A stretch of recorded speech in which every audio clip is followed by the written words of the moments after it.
अस्सलाम वालेकुम रहमतुल्लाह। 5G लॉन्च हुआ था 2019 में और कोविड भी आया था 2019 में। एक बार देखना 4G कब लॉन्च हुआ था 2009 में, और स्वाइन फ्लू भी आया था 2009 में। कमर्शियल 3G 1998 में, और इन्फ्लुएंजा वायरस भी आया था 1998 में। एक बार 2G देखना 1991 में, और इन्फ्लुएंजा ए वायरस भी आया था 1991-92 में। 1G देखना 1979 में, और अराउंड उसी टाइम रशियन फ्लू भी आया था। कुछ समझा क्या? जब भी लोगों को एक अपग्रेड मिला इलेक्ट्रोमैग्नेटिक फील्ड पे, क्या वो लोगों के ब्रीदिंग सिस्टम से छेड़छाड़ करके एक महामारी लाता है? क्या इसका मतलब 6G कब आ रहा है? अराउंड 2030 में। तो क्या इसका मतलब 2030 में भी कुछ? ये सबसे पहले तो जिन लोगों को नहीं पता, अक्सर लोगों को तो पता है, ये जो 2G 3G 4G 5G ये सेकंड जनरेशन थर्ड जनरेशन, ये मोबाइल नेटवर्क्स जो होते हैं ना, उनकी ये फर्स्ट सेकंड जनरेशन इस तरह से, जैसे 5G अभी चल रहा है।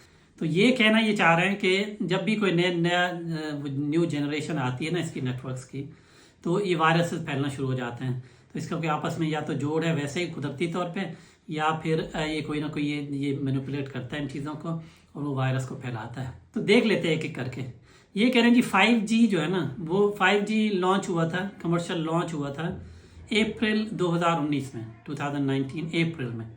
ठीक हो गया जी।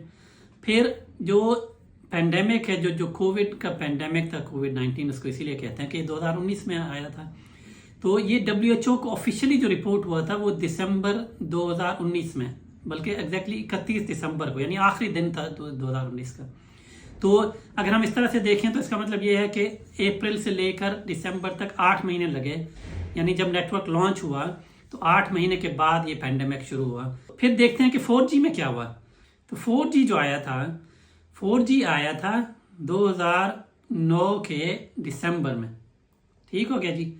लेकिन जो स्वाइन फ्लू की बात कर रहे हैं, तो स्वाइन फ्लू जब फैला था वो था जून 2009 में, 2009 के जून में। यानी ये तो उल्टा काम हो गया कि वायरस पहले आ गया, नेटवर्क तो बाद में दिसंबर में आया है। आगे ये इन्होंने डंडी क्या मारी है, ये 3G की जो बात करें ना, जब तो ये 3G का कह रहे हैं प्री लॉन्च जो उसका था ना, तो इसका जो प्री लॉन्च था वो 1998 में था। तो प्री लॉन्च 98 में था, लेकिन जो उसका एक्चुअल लॉन्च था वो 2001 में था। लेकिन इन्होंने डंडी मार दी। बहरहाल हम इसको मान लेते हैं कि 1998 में इसका प्री लॉन्च जो था ना वो 3G का हो गया। ठीक है जी।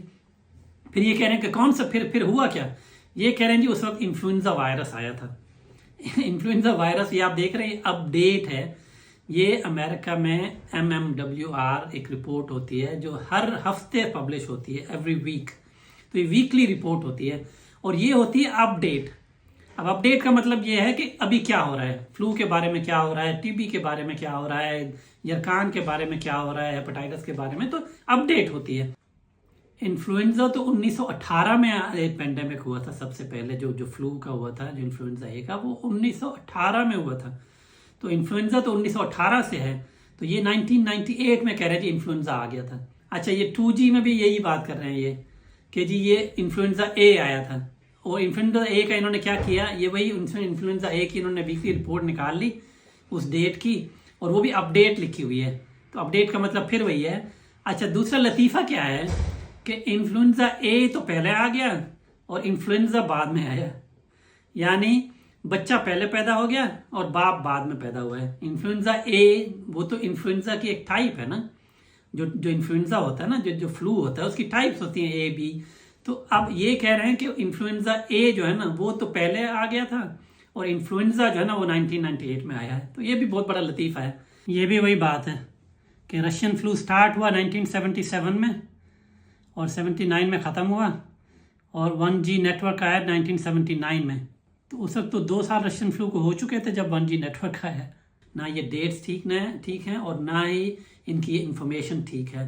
तो अब मैं ये तो कह नहीं सकता कि ये मेरी वीडियो कोई उतने मिलियन लोगों को पहुंच जाएगी, जो मिलियंस लोग उसकी वीडियो देख चुके हैं और जो उसके ऊपर यकीन भी करते हैं। ये 10 लोग इसको देखें या 20 लोग देखें या 1000 लोग देखें, तो कम से कम उन तक ये इन्फॉर्मेशन पहुँच जाए। तो अल्लाह ताला हम सबको सच बोलने की और सच फैलाने की तौफीक अता फरमाए। अस्सलाम वालेकुम रहमतुल्लाहि व बरकातहू।